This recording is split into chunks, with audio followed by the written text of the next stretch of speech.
What's up guys? Ayan, back to palayan na naman tayo. So kita yan yung kasama ko. Ayan si Bilas. Tapos nandun na yung mga kasama ko, yung mga namumuti na yon. Ayan. So pasigunda o pangalawang abono na namin. Ayan mga talaki, ipapasyal ko kayo ngayon dito sa Uma. Ayan. FYI, hindi po sa akin tong mga nakikita nyo na palayan na to. Ito yung mga katabi namin. So ayan, tingnan nyo, buswak, buswak na Agdawan. Pag sa Ilocano, Agdawa.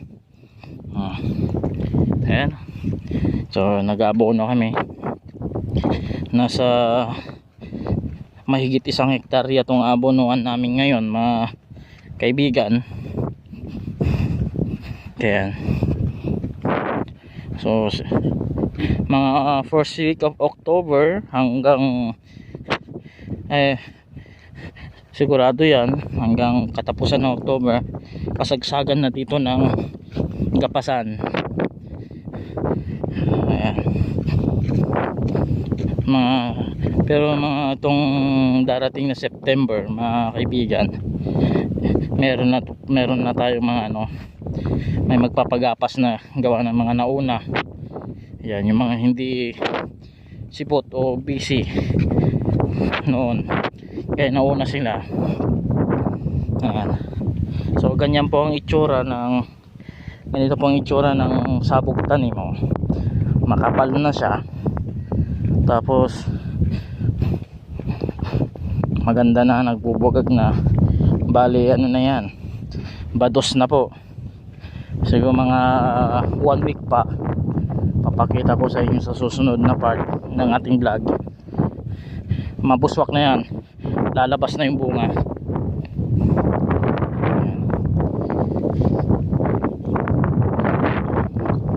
So yan, ayan. Yung mga namumuti na yan, tawad ay tan yun.